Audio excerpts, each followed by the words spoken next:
शाम जिनकी नए झगड़ों में फसादों में कटी, रात बस खुदकुशी करने के इरादों में कटी, ऐसे कमबख्तों को मरने से बचा लूं तो हंसी। भारत में रहना है तो भारत से प्यार करो, नहीं इस भारत से मुख मोड़ जाइए। जिस मुल्क के रिवाज रीति नीति हो पसंद, उस मुल्क से ही नेज नाता जोड़ जाइए। एक राजा ने मांग भरी फिर मेरा मस्तक फोड़ दिया, एक राजा ने मांग भरी फिर मेरा मस्तक फोड़ दिया। 5 साल वाला गठबंधन 10 महीने में तोड़ दिया। सुलझा विवाद श्री राम जन्मभूमि वाला, बन रहा मंदिर है जय सिया राम की। नाच नर नारी झूम धरती को चूम चूम, देवगण बोले जय जय अयोध्या धाम की। तुमने गोकुल की गोपियों से अगर क्या बात है। प्रेम का व्याकरण पढ़ा, फर्क नहीं होता है राजा और भिखारी में, दोनों की सांसें काटी है समय की तेज कटारी ने। भारत के नौजवानों भारती पुकारती है, भेदभाव छोड़कर साथ साथ आइए। गाँव पे लगी है फिर भारती की लाज, आज सिंहनाद कर सोए राष्ट्र को जगाइए। दोस्तों नमस्कार, मैं डॉक्टर प्रवीण शुक्ल आपको प्रणाम करता हूं। सतमौला कवियों की चौपाल में आपका हार्दिक स्वागत करता हूं। सीएम साहब, हमारे 30 विधायक अपोजिशन पार्टी में चले गए, अब आप सीएम नहीं रहे। सतमौला तो अब नया सीएम कौन बन रहा है? चल सतमौला खाओ, कुछ भी बचाओ।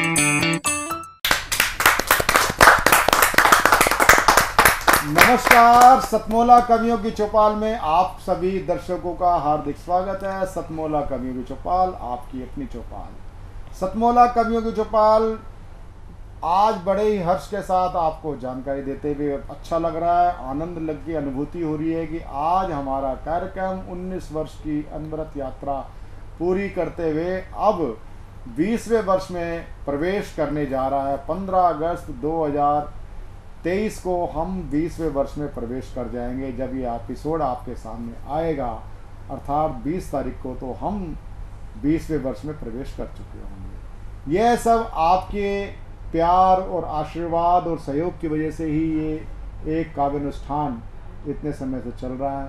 आज हमारे बीच में पुराने साथी हमारे साथ हैं और सतमौला कवियों की चौपाल में डॉक्टर कीर्ति काले, जो देश की नहीं बल्कि विश्व विख्यात कवित्री हैं, वो तो हमारे साथ हैं ही। साथ ही हमारे बीच में हमारे टीवी शो पर सतमौला कवियों की चौपाल में 2004 में जिन्होंने काव्य पाठ किया था, देश के सुप्रसिद्ध हास्य कवि राकेश सोनी जी भी हमारे साथ। हमारे बीच में उपस्थित हैं देश के सुप्रसिद्ध कवि और लापतागंज, जो शरद जोशी जी की कृतियों पर आधारित कहानियों का एक नाट्य रूपांतर हुआ करता था, उसमें मुख्य पात्र को अभिनीत भी आपने किया। उनका नाम होता है आरपी शर्मा। हमारे मध्य उपस्थित हैं देश के सुप्रसिद्ध शिक्षाविद और आप जिनका विषय है समाजशास्त्र। आप अनेक साहित्यकारों के आप प्रेरणा स्रोत हैं, साहित्यकारों के आप अखिल भारतीय साहित्य परिषद से लंबे समय से जुड़े हुए हैं और देश के मूर्धन्य विद्वान साहित्यकार हैं। जोरदार तालियों के साथ हम स्वागत करते हैं प्रोफेसर संजीव शर्मा जी। आप पूर्व में कुलपति रहे हैं महात्मा गांधी यूनिवर्सिटी मोतीहार के और हमारे बीच में उपस्थित हैं देश में पहली संभवतः फिल्म आई थी चंद्रावल, जिसने हरियाणवी फिल्मों को स्थापित किया। उसके बाद फिर रिक्तता आ गई, उसको पूरा रिक्तता को भरने का जो काम किया वो किया देश के सुप्रसिद्ध युवा निर्माता, निर्देशक और अभिनेता हरिओम कौशिक। हरिओम कौशिक जी को आपने कई फिल्मों में देखा, मेवात वेब सीरीज में देखा, फौजा वेब सीरीज में देखा, और एक फिल्म और आ रही है, अभी टीजर दिखाया था हरिओम भाई ने, ओपरी हवा हॉरर। और अब मेवात फिल्म का इसलिए भी चर्चा करने की जरूरत हो जाती है क्योंकि अभी नुहू मेवात काफ़ी चर्चा में रहा, और मेवात जैसे विषय को फिल्म वाले छूने से भी उनको लगता था कि हमें कुष्ठ रोग हो जाएगा। उस कुष्ठ रोग को पकड़ा, उसका निवारण किया मेवात जैसी फिल्मों से। हो सकता है कि अगर क्या नाम जांच की आँच हरिओम पे भी आ सकती है कि में जो हुआ तो मेवाती। लेकिन खैर, जब जुबेर यूट्यूबर के आज के जो ज़माने में जो आज सही बात है कि अब कई आईपीसी की कई धाराएं समाप्त हो चुकी हों और देश में ऐसा शासन हो, तो अब अंधेर नगरी चौपट राजा नहीं होता। इसलिए हरिओम आप आगे बढ़ो, हमारा आपकी शुभकामनाएं। तो मैं सबसे पहले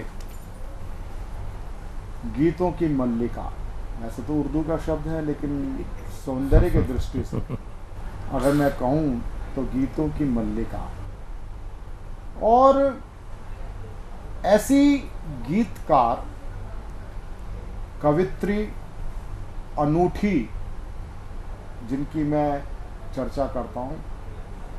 अनेक सिद्ध कवि हुए हैं, लेकिन अगर मैं एकमात्र सिद्ध कवित्री के रूप में देखता हूँ तो उनका नाम होता है डॉक्टर कीर्ति काले।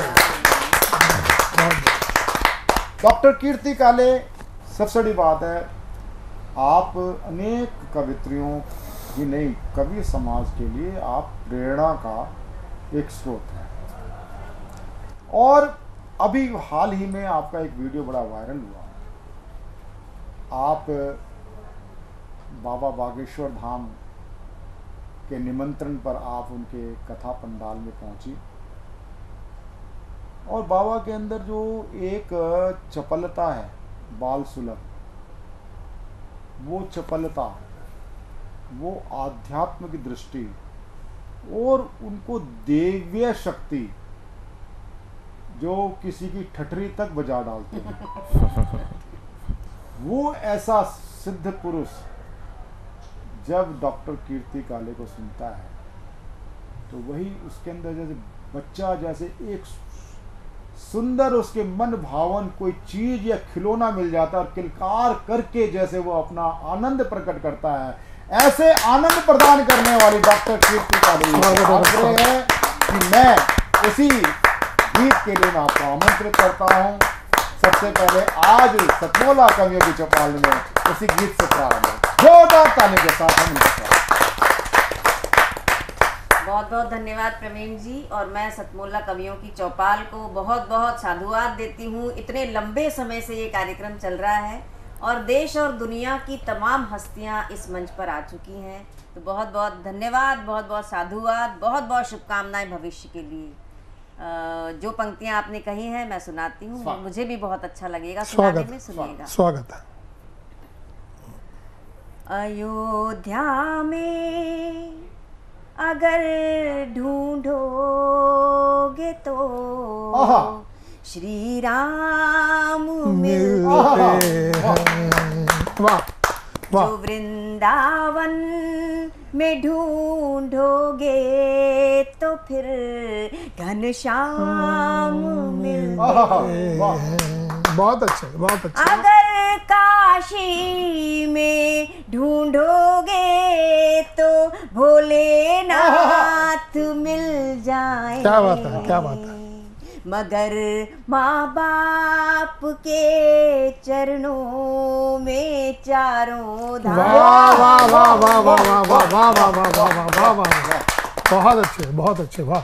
और नए की चाह में रिश्ते पुराने तोड़ मत देना, तरक्की खूब करना पर किसी को होड़ छोड़ मत दे। वाह वाह क्या बात है। बुढ़ापे में पड़े उनको जरूरत जब सहारे। वाह वाह बहुत अच्छे। कभी माँ बाप को तुम बेसहारा छोड़ मत देना। वाह वाह वाह वाह वाह वाह। और भले चूड़ी भले पायल भले नाहार देना तुम, जन्मदिन पर भले मत कीमती उपहार देना तुम। भले बंगला भले पैसा भले नाकार दे मगर बच्चों को जीवन में भले संस्कार देना। बहुत अच्छे कीर्ति जी, वाह। और 4 पंक्तियां और सुनिए। वाह।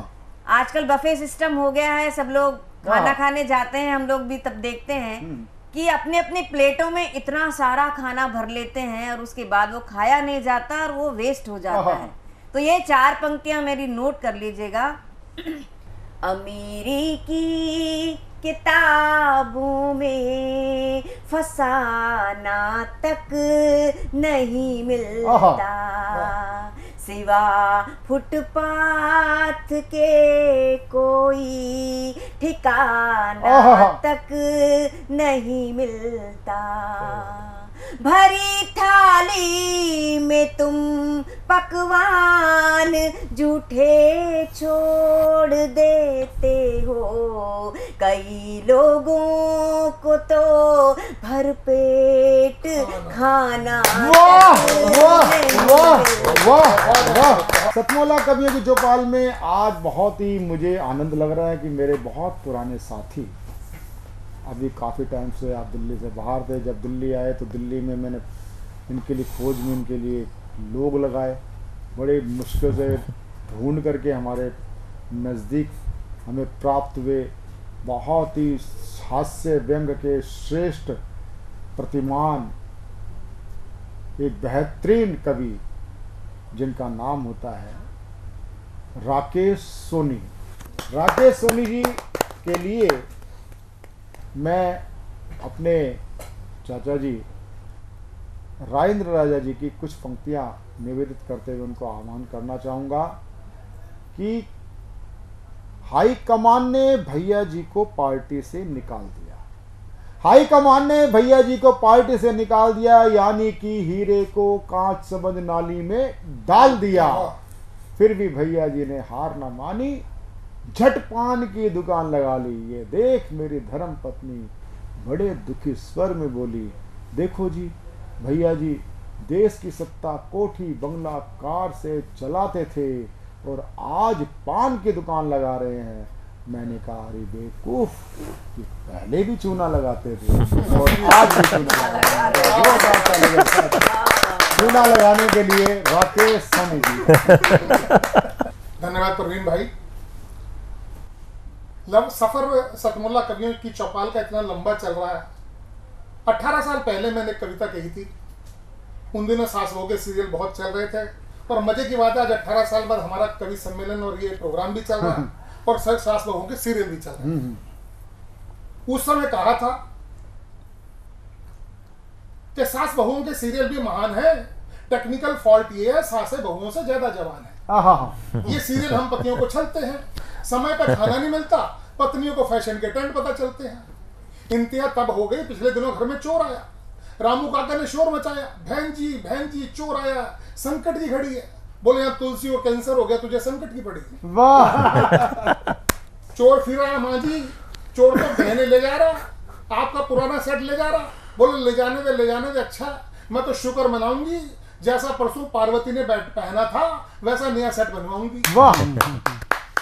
चोर बोला माँ जी कहो तो एक टेम्पो मंगवा दूं, ये फर्नीचर और पुराना टेम्परेचर फर्नीचर और बाबूजी पुराने हो गए, कहो तो उनको भी उठवा दूं। तो साहब ये कविता खैर बहुत लंबी थी, और आप लोगों ने उस समय प्यार दिया, हम भी चल निकले और आपके आशीर्वाद से मंचों पर गए। एक छोटी सी कविता मैं आपको और सुनाता हूँ कि गर्मियों के दिनों में जून के महीने में फैमिली के साथ छुट्टियां बिताते हुए शिमला को जाते हुए डेंजरस पहाड़ियां, घुमावदार मोड़, तंग बड़ी सड़कें थी, आंख मेरी फड़के थी, दिल था ये डोला। मैं ड्राइवर से बोला, सरदार जी आपको डर नहीं लगता? शिमला जाए इतने टेढ़े मेढ़े मोड़ होते, दिल दह जाता। मैं कहा सरदार जी तो डर नहीं लगता? बोले बेटे डर तो तब लगे जब आंखें खुली रखे। डर तो तब लगे जब आंखें खुली रखे, जब भी मोड़ आता है आंखें बंद कर लेते हैं, मोड़ काट देते हैं, कट जाए तो वाह वाह नाता, बोल पुत्र सतनाम शिवाय। इसी तरह हास्य का सफर चलता रहता है। प्रवीण भाई बहुत बहुत बहुत बहुत बहुत बहुत आपको आभार राकेश सोनी जी का। अब हम सतमोला कवियों की चौपाल में हम बढ़ चले हैं ऐसे व्यक्तित्व की ओर जिसका नाम होता है हरिओम कौशिक। आजकल एक मुद्दा बड़ा छाया हुआ है देश की संसद में भी और देश में भी कि हरियाणा जो काफ़ी समय तक सांप्रदायिक सद्भाव का प्रतीक रहा करती थी वो झुलस उठा। लेकिन सांप्रदायिक सद्भाव का नैतिक दायित्व केवल हिंदुओं पर हो अथवा अगर हम कहें कि वह एक पक्षीय हो, वो नहीं होगा। अनेक वर्षों से नहीं, अनेक सदियों से मेवात एक नासूर रहा है, नूह नासूर रहा है।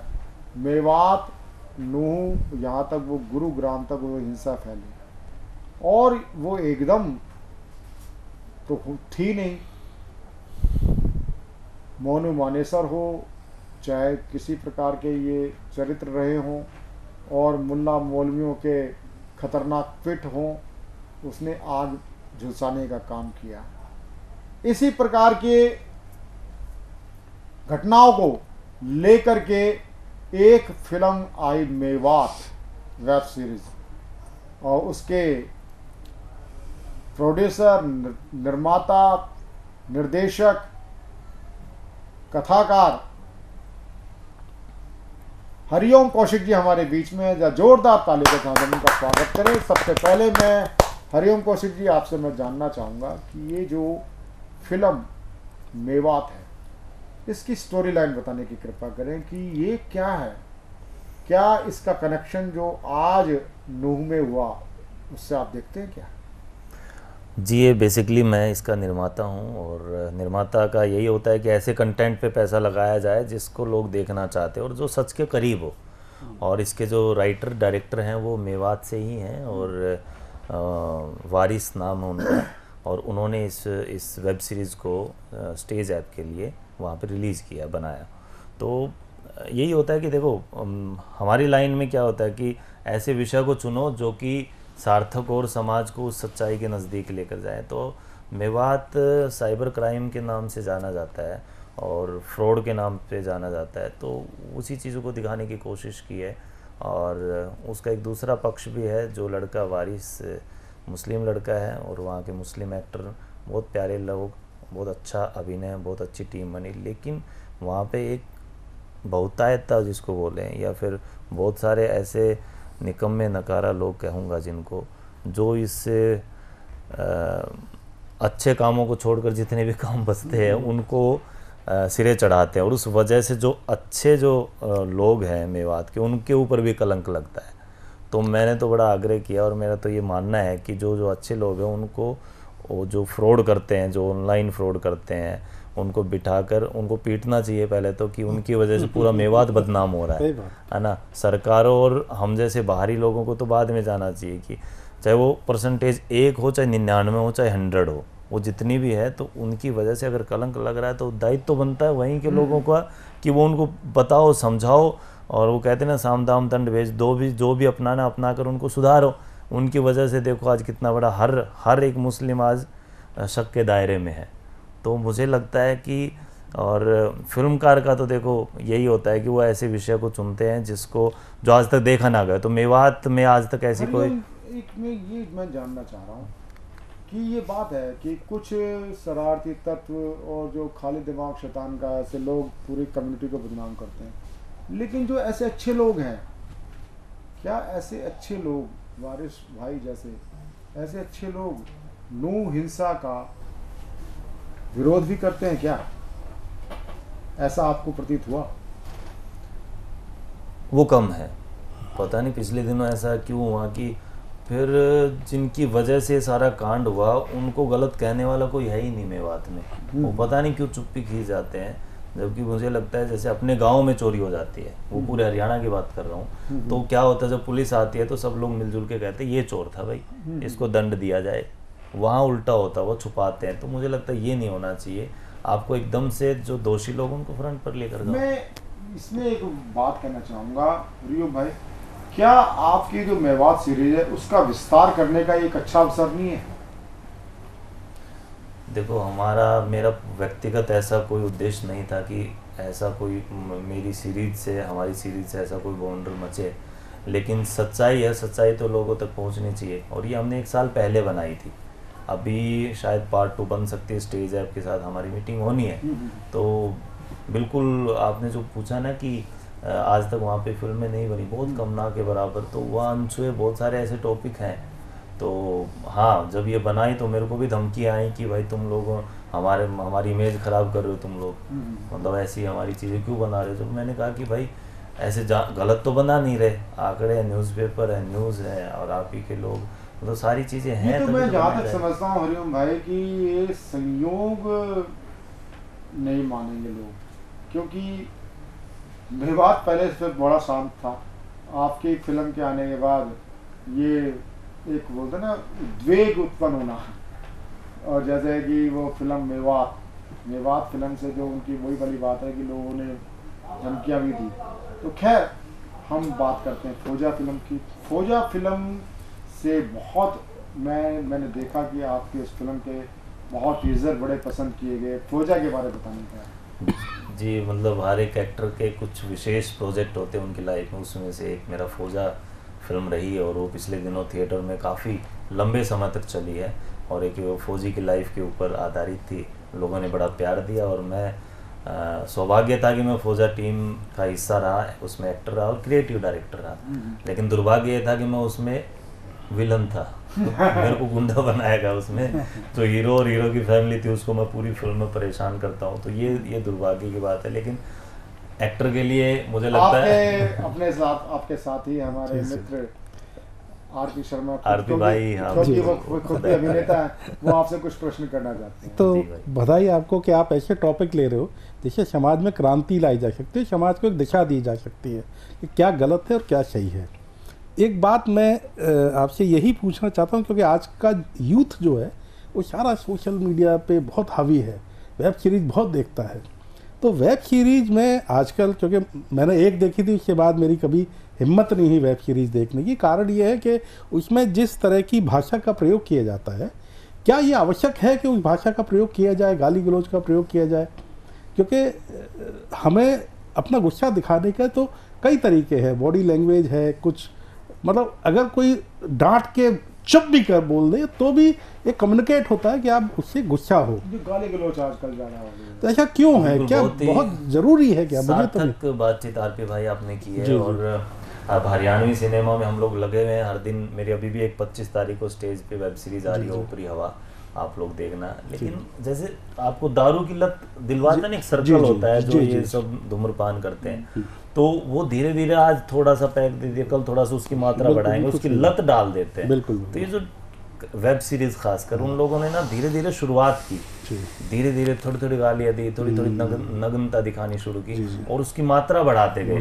अब हमारे बच्चे, हमारे भी बच्चे, हमारे यार दोस्त और छोटी एज के जो छोटे भाई बहन हैं, उनको उस चीज़ की लत पड़ गई, और ये बहुत ही बुरा दौर में जाने वाले हम लोग सिनेमा की वजह से। तो मुझे लगता है जो बुद्धिजीवी जितने भी लोग, उनका दायित्व बनता है कि इस चीज़ को रोका जाए। रोका ना जाए तो क्या करना चाहिए? वो कहते हैं कि लकीर खिंची हुई है, उसको मिटा नहीं सकते, लेकिन क्या करें, तो उसके साथ में बड़ी लकीर। तो हमारा दायित्व बनता है फिल्म मेकर के नाते कि हमें अच्छा कंटेंट बनाना चाहिए। अब मैं हरियाणा की बात करूँ, आप ही की बात में, हरियाणा को बॉलीवुड में बहुत ही नेगेटिव तरीके से दिखाया जाता है। हमारे पुलिस वालों को करप्टेड दिखा, हरियाणा के भाई कित का है, नो यूं दिखाते वो करप्टेड है, वो पैसे खींचता है, हरियाणा का कैरेक्टर विलन ही होगा, हरियाणा की माँ अपनी बेटियों को मारती है, ऐसा नहीं है।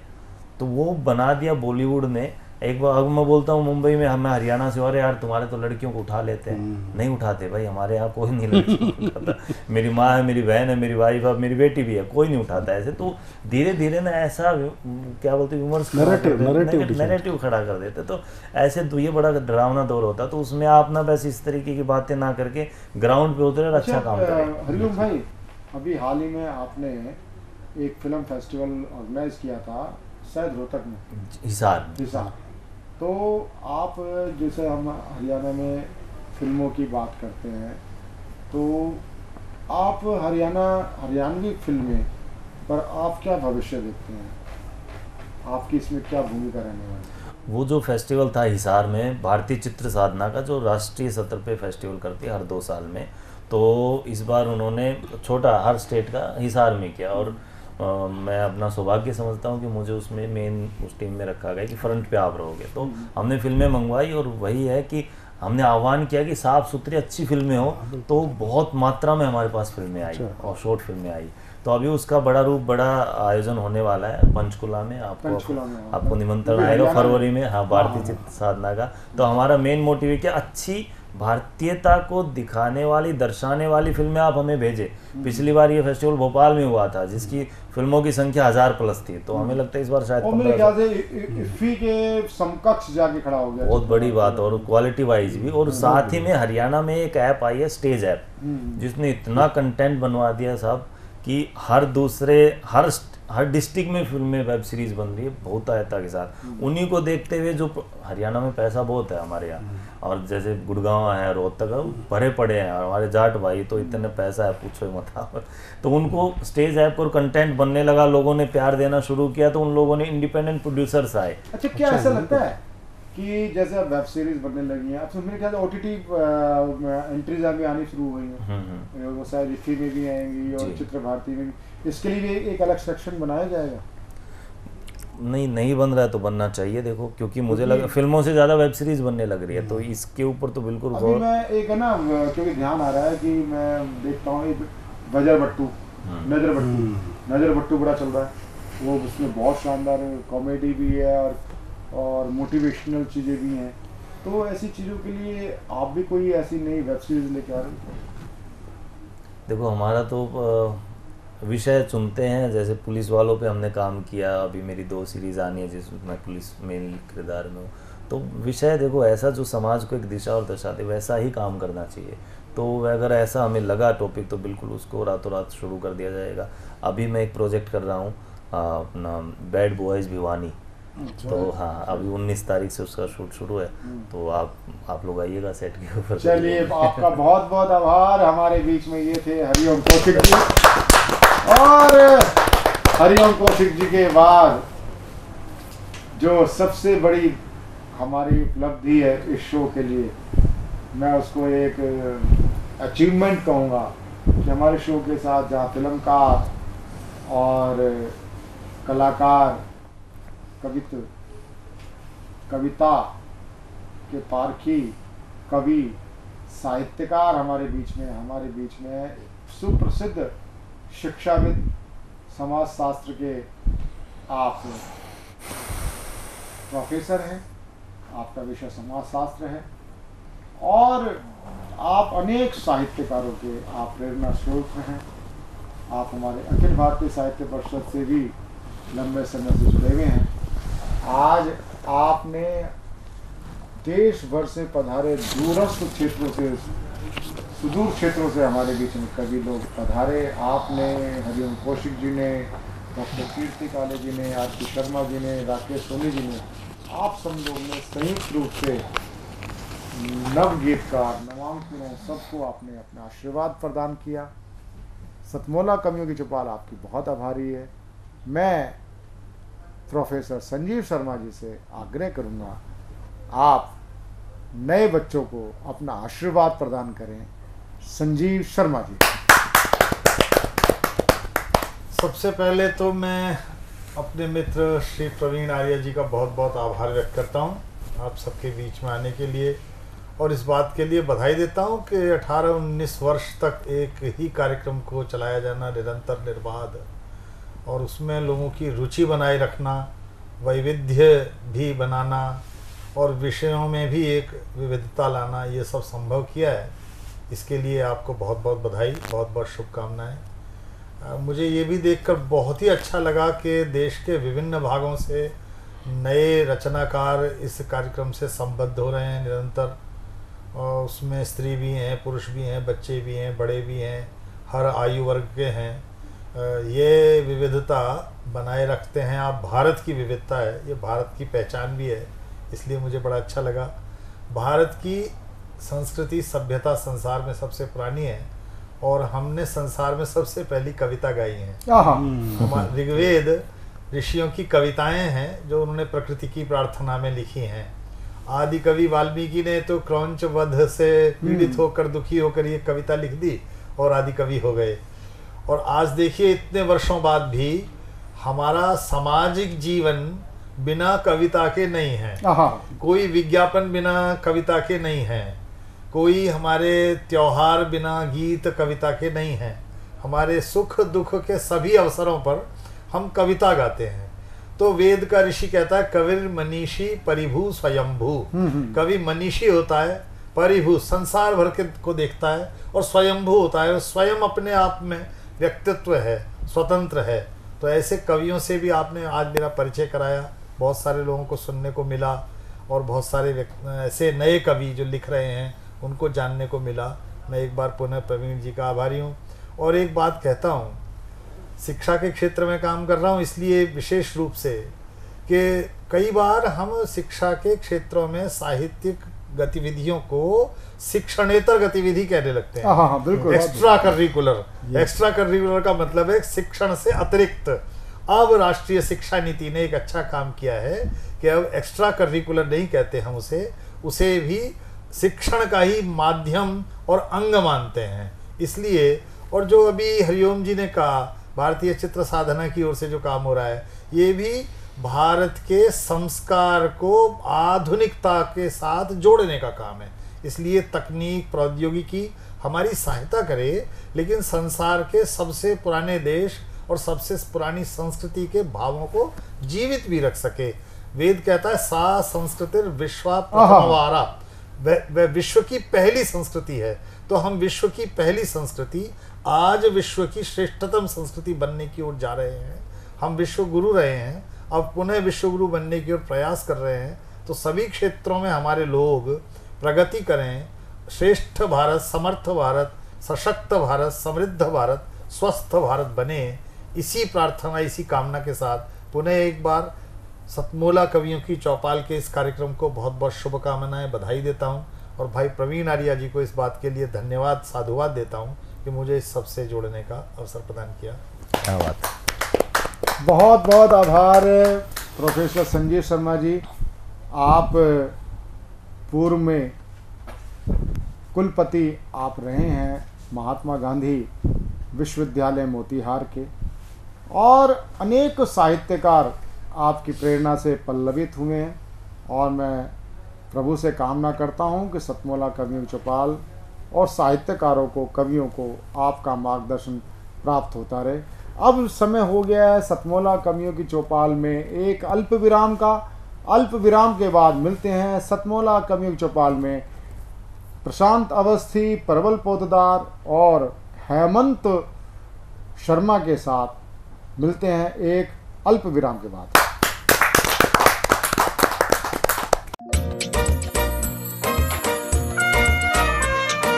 हर पल मस्ती और रंगीन विद सतमोला नमकीन, इससे बेटर है नथिंग। सतमोला नमकीन डिफरेंट टेस्ट है बेमिसाल, पनीर भुजिया भी कमाल, इसके टेस्ट के सब शौकीन। हाँ सतमोला नमकीन, सतमोला स्वीट्स एंड नमकीन, इससे बेटर है नथिंग। हाँ सतमोला नमकीन। बात करते हैं नारी शक्ति की, तो हमेशा से भारत भूमि ने नारी शक्ति को एक बढ़ावा दिया हुआ है, नारी शक्ति को हमेशा बराबरी का स्थान दिया हुआ है।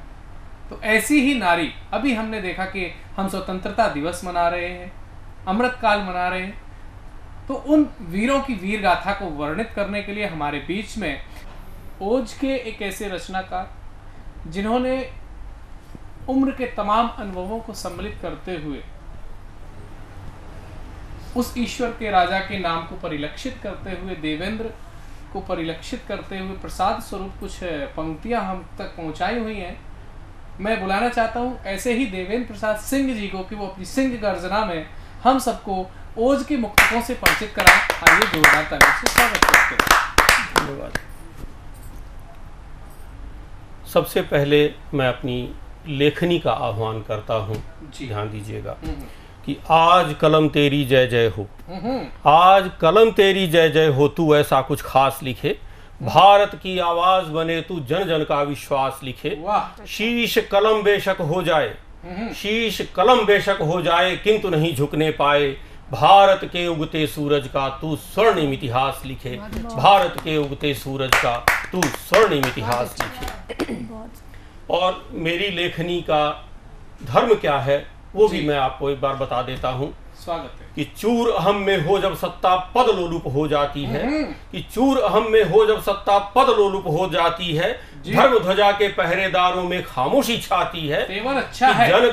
जन का अंतर्नाद गगन में जब गुंजित होने लगता, कि जन का अंतर्नाद गगन में जब गुंजित होने लगता, चीख कलम की जग को तब तब ही झकझोर जगाती है, चीख कलम की जग को तब तब ही झकझोर जगाती है। तो अब मेरी लेखनी आज किसको झकझोर रही है और क्या जगाना चाहती है वो मैं आपके बीच रखता हूँ। स्वागत। एक छंद के माध्यम से देखिएगा जी।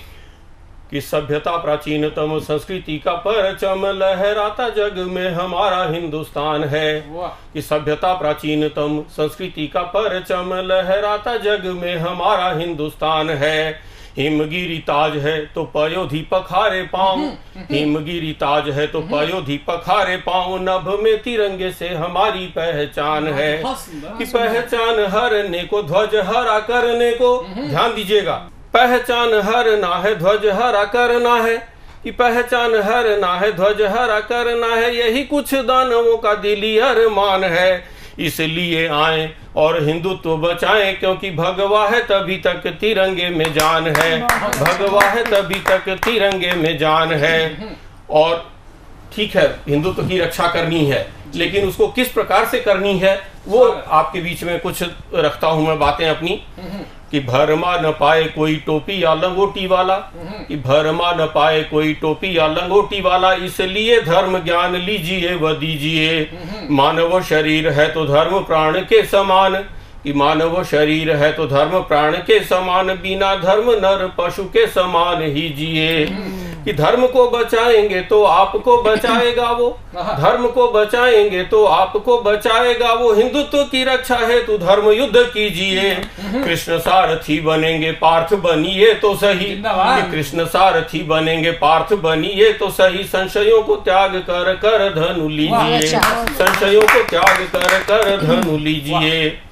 और क्या करना होगा हमें जी, ये बहुत ध्यान देने की बात है कि हमें अपने बच्चों को क्या बनाना है।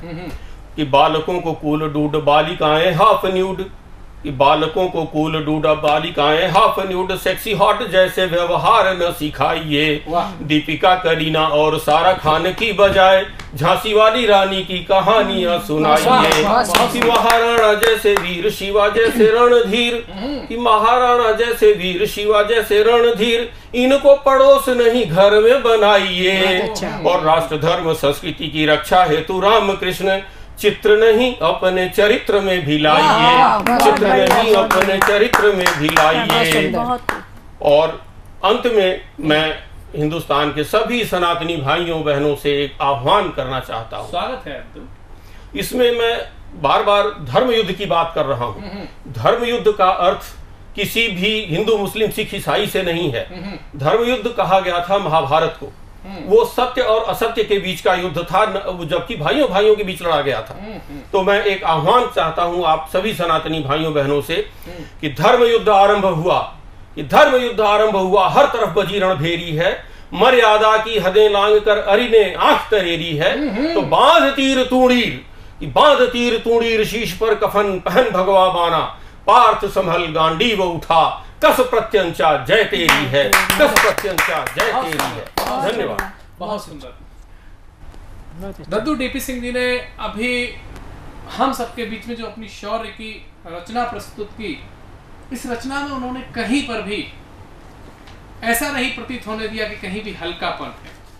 और उम्र के साथ में जो हम जैसे छोटे बच्चों को, नौनिहाल लोगों को जो संदेश देना चाहिए, उस संदेश को देने में जरा भी उन्होंने हिचकिचाहट भी महसूस नहीं की। आप बहुत ही धन्यवाद के पात्र हैं कि आपने अपनी आने वाली पीढ़ी को एक सुधारने की दिशा में संदेश दिया। इस पर आपने खुलकर के बात की। यही हमारे देश की पहचान है कि माता पिता हमेशा अगर अपने बच्चों से खुलकर बात करते रहेंगे, आने वाली पीढ़ी से खुलकर बात करते रहेंगे, तो कभी भी भारतीय संस्कृति नष्ट नहीं हो सकती, कोई नष्ट नहीं कर सकता है।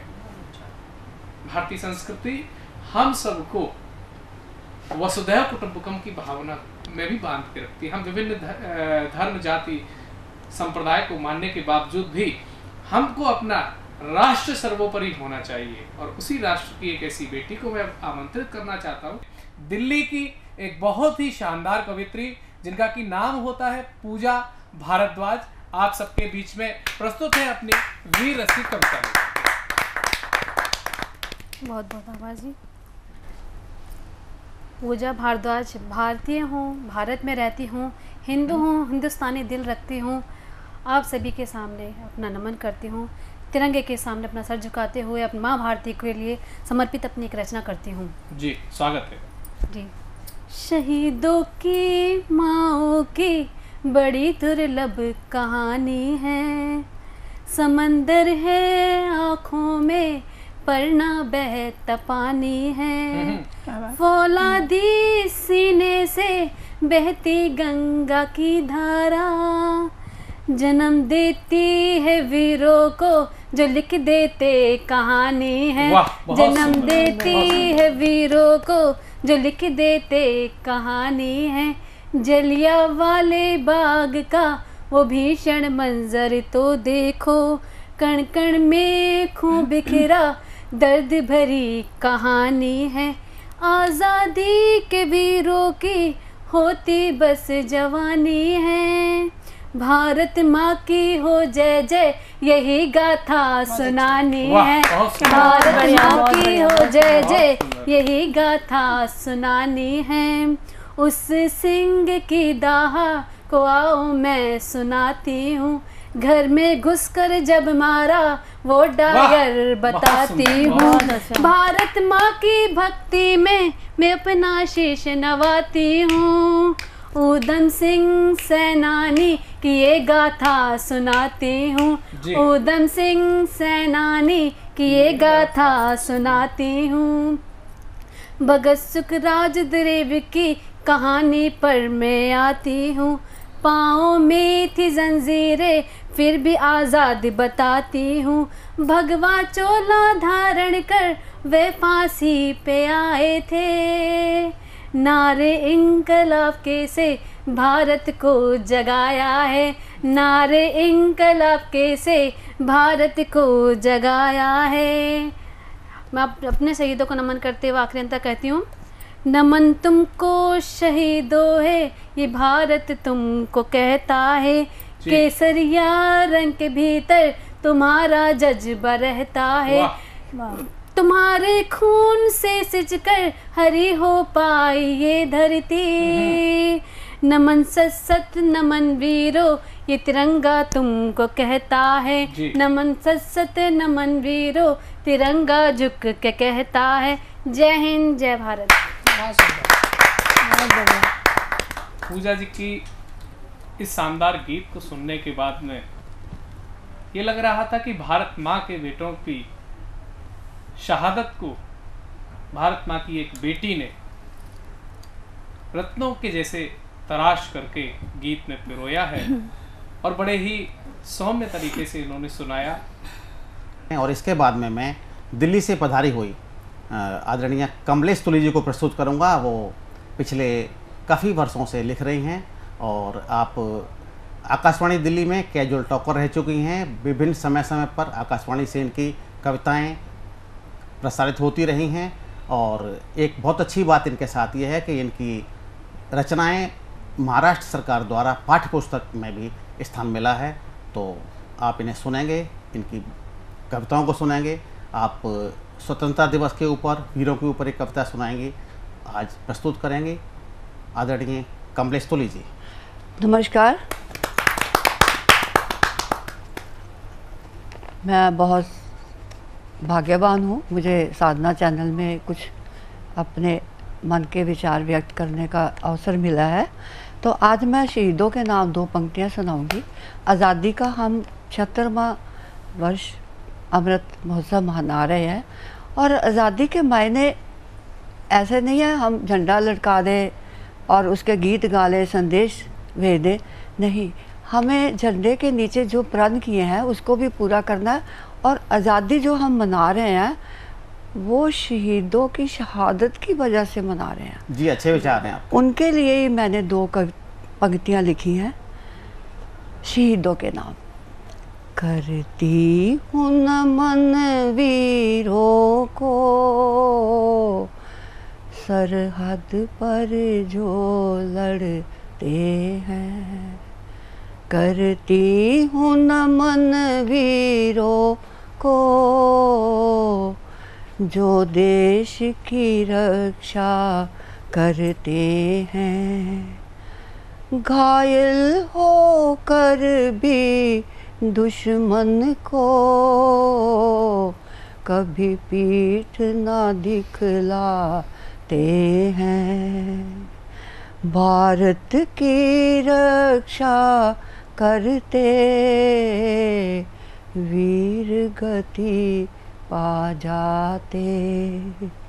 करती हूँ नमन वीरों को, सरहद पर जो लड़ते हैं। खाकर दुश्मन की गोली वे फिर भी नहीं घबराते। जी। अंतिम सांसों तक लड़ते, दुश्मन को मार भगाते। वे जीत का बिगुल बजाते, हंसते हंसते प्राणों को निछावर कर जाते। वाह वाह।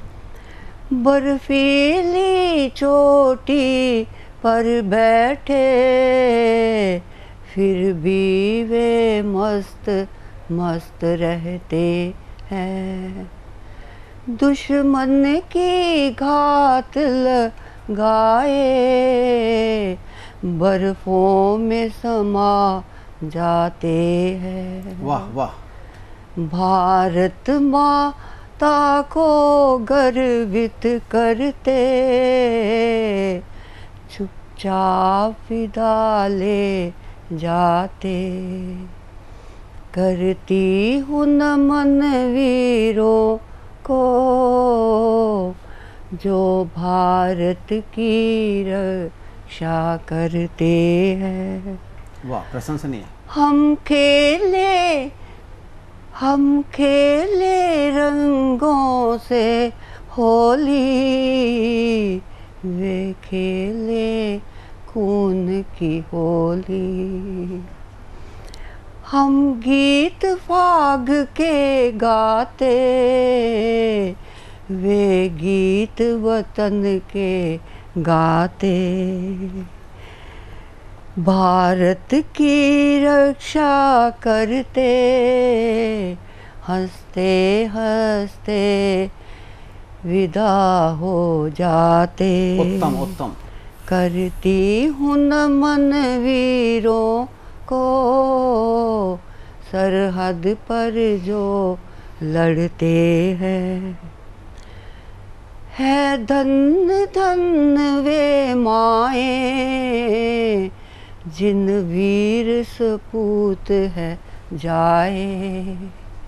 है धन्य धन्य वो माए, जिन वीर सपूत है जाए, जंगे मैदान में भेजे, सीने में दर्द दबाए।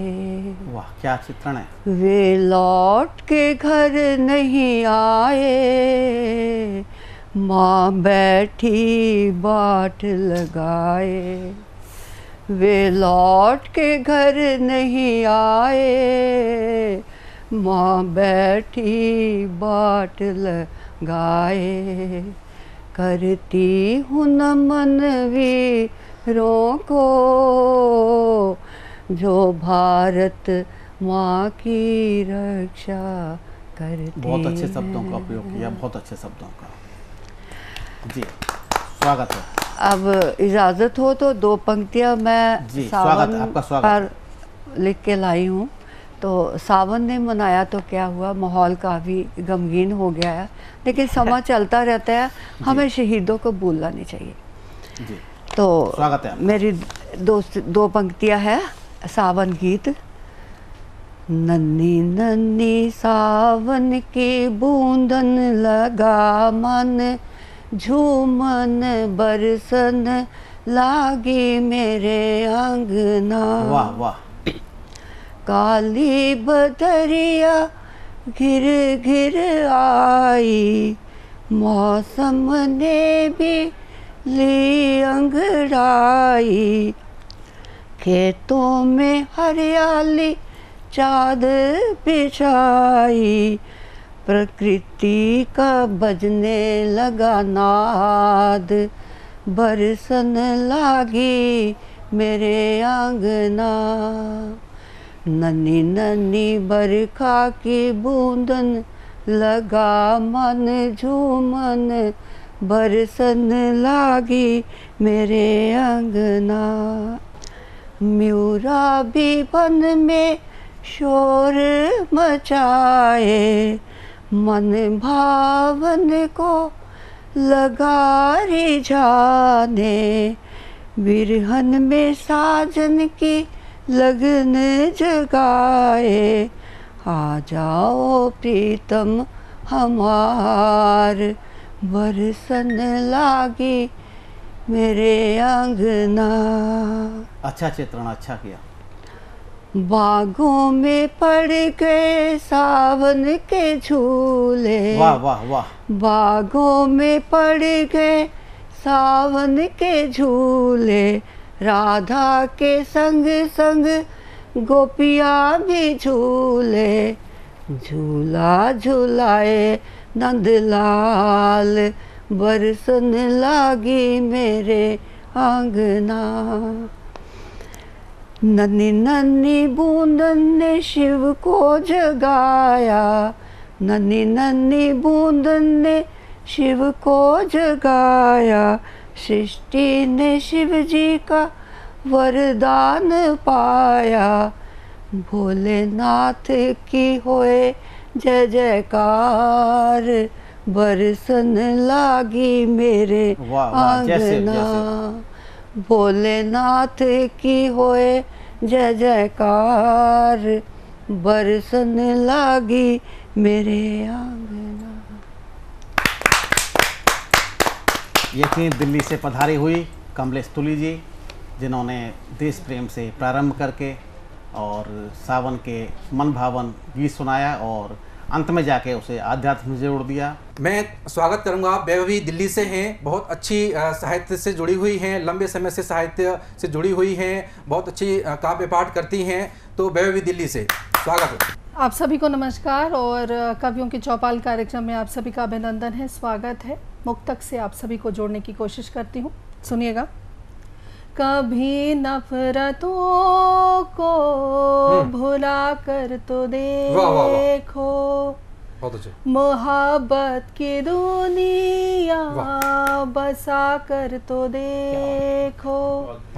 यही तो इबादत, यही नाम रब का, यही तो इबादत, यही नाम रब का।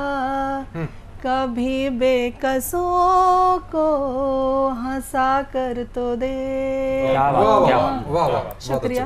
कभी बेकसों को हंसा कर तो देखो, कभी बेकसों को हंसा कर तो देखो। एक और मुक्तक पेश करती हूँ, सुनिएगा। इरादे के सांचे में ढलना ही होगा, अगर पानी मंजिल तो चलना ही होगा। न देगा कोई साथ तेरा जहां में, जिया जो है लानी तो जलना ही होगा। जिया तो है लानी तो जलना ही होगा। बहुत बहुत शुक्रिया। और एक नज्म से आप सभी को जोड़ती हूँ। जी जी, स्वागत है। बिना किसी बात के बात करना जानता है, रुके नहीं आंधियों से वो संभलना जानता है। बिना किसी बात के बात करना जानता है, रुके नहीं आंधियों से वो संभलना जानता है। रोक ना पाए जमाना वो तेरे उठते कदम, साथ चलना कुछ सताना पर निभाना जानता है। बिना किसी बात के बात करना जानता है, बहुत अच्छा। रुके नहीं आंधियों से वो संभलना जानता है। बहुत अच्छा। अब सा ठहरा हुआ है कुछ तो उसकी आँख में, कब छलका है मिनट भर बर्फ सा बन बैठा है वो। दूर से देखा करे नजदीक वो आता नहीं, मौन से उद्वेलना उत्पन्न करना जानता है। बिना किसी बात के बात करना जानता है, रुके नहीं आंधियों से वो संभलना जानता। बहुत अच्छे, बहुत अच्छे, बहुत बढ़िया, बहुत शुक्रिया। बहुत अच्छे। आसमां की ओर ताके यूं के जैसे मैं खड़ी जी। आसमां की ओर ताके यूं के जैसे मैं खड़ी, लापता है वो खुद ही से न जानता अपना पता है। क्या कहूँ के बुत बनी चुपचाप सब मैं देख रही, जो बेपता है वो पता मेरा फकत ही जानता है। बिना किसी बात के बात करना जानता है, रुके नहीं आंधियों से वो संभलना जानता है। अंतिम पंक्तियां हैं। बिल्कुल, स्वागत है। बिना किसी बात के बात करना जानता है, रुके नहीं आंधियों से वो संभलना जानता है। लापता और उस पते के बीच में कश्ती फंसी, ना खुदा बन के भंवर से वो उबरना जानता है। लौट आओ अब कहीं जल जल शमा बुझने लगी, लौट आओ अब कहीं जल जल शमा बुझने लगी, बन के परवाना शमा के साथ जलना जानता है। बहुत अच्छा। बिना किसी बात के, बहुत शुक्रिया, बहुत अच्छे, बहुत बहुत धन्यवाद। बात करना जानता है, रुके नहीं आंधियों से वो संभलना जानता है। रोक ना पाए जमाना, वो तेरे उठते कदम, साथ चलना कुछ सताना पर निभाना जानता है। बहुत शुक्रिया, बहुत शुक्रिया, बहुत बहुत धन्यवाद वैभवी जी। वसुधैव कुटुंबकम की भावना में भी बांध के रखती है। हम विभिन्न धर्म जाति संप्रदाय को मानने के बावजूद भी हमको अपना राष्ट्र सर्वोपरि होना चाहिए, और उसी राष्ट्र की एक ऐसी बेटी को मैं आमंत्रित करना चाहता हूँ वीडियो सेगमेंट में कि आए और वीडियो सेगमेंट पे अपनी रचना प्रस्तुत करें। आप सबकी जोरदार तालियों के माध्यम से।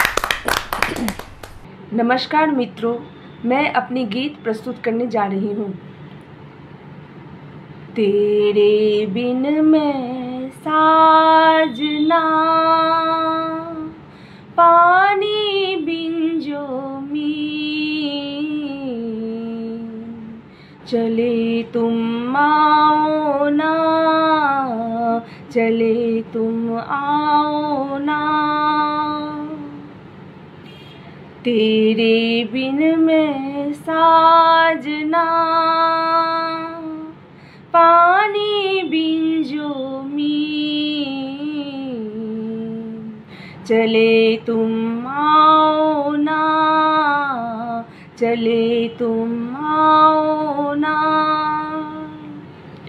मेघ बन के छा गए हो आज मेरे नैन में, फूल बिखरे सेज पर है आज मादक रैन में, बाबरामन मांगता है प्यार तेरा प्यारे, प्रीति का घन मांगता मन प्यार की मनुहार में, तू मेरा आकाश है, तू मेरा आकाश है, मैं हूँ प्रेम ज़मीन,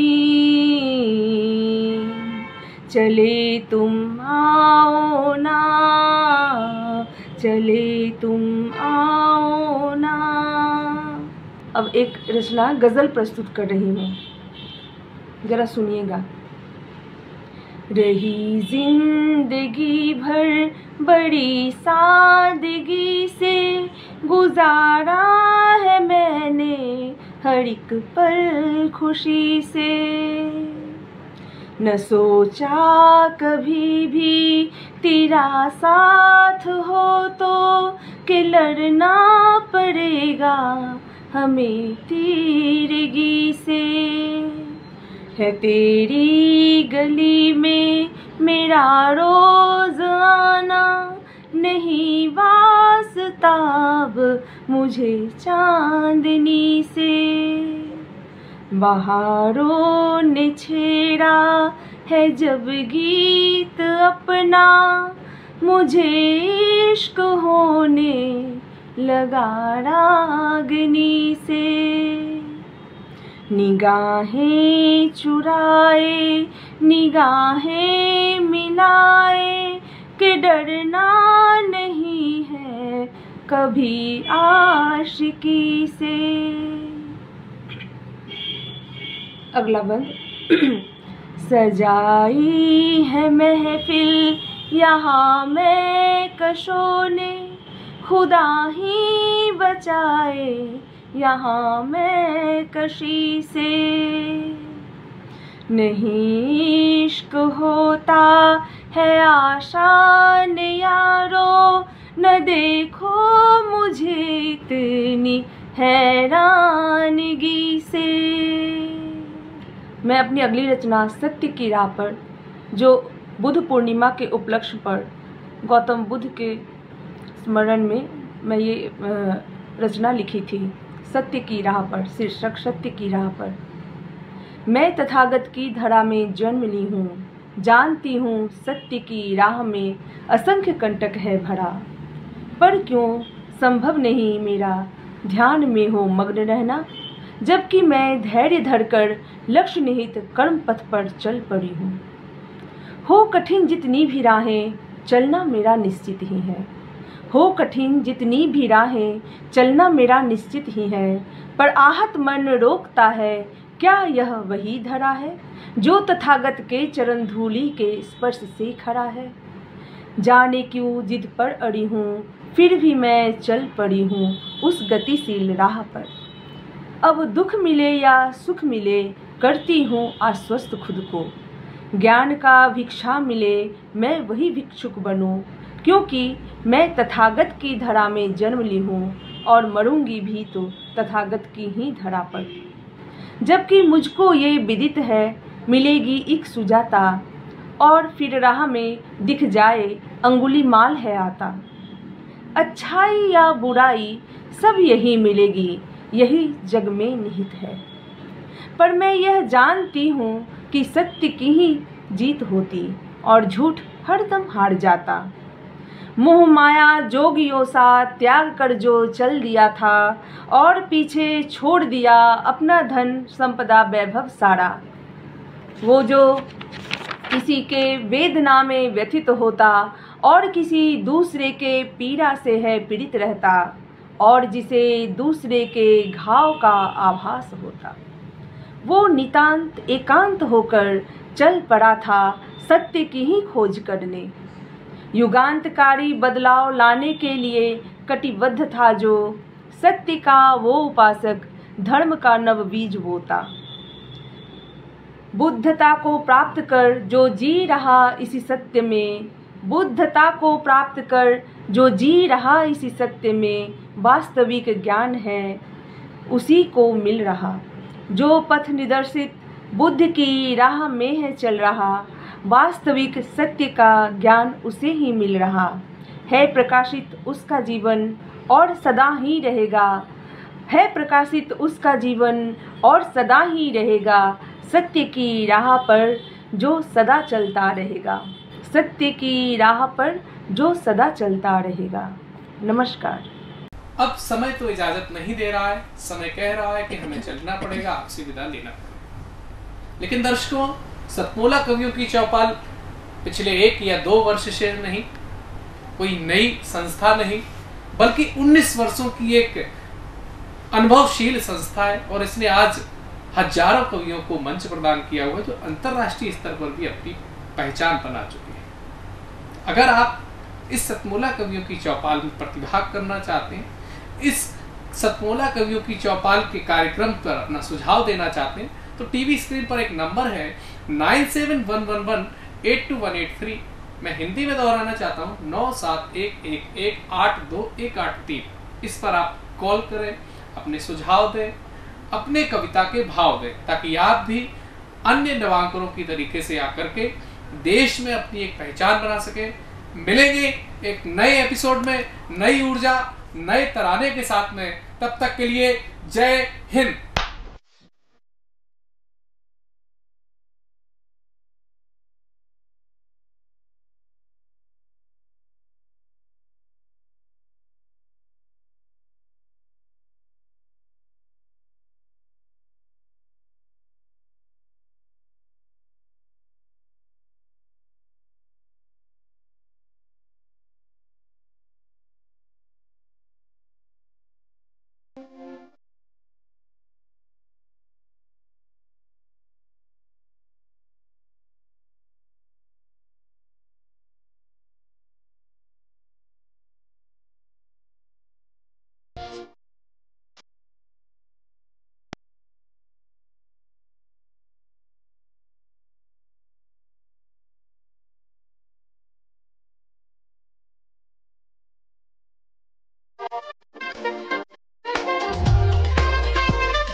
नमस्कार दोस्तों, मैं अनिल मित्तल, चेयरमैन सतमोला ग्रुप।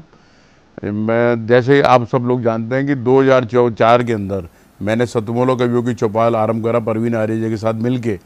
तो हमारा उद्देश्य दोस्तों यही था कि जो आज ये काव्य पाठ है, जो ये बुद्धिजीवी वर्ग जो ये सुंदर काव्य पाठ हम लोग करते हैं, तो वो धीरे धीरे आज के ज़माने में लुप्त ना होता जाए। जो आज मॉडर्नाइजेशन चल रहा है, जितना टीवी पे हम और भी चीज़ें बढ़ती जा रही हैं, तो ये ना हो कि हमारी पुरानी जो ये एक संस्कार थे, पुरानी सभ्यता थी, कविता पाठ था, वो धीरे धीरे ये लुप्त होता जा रहा था।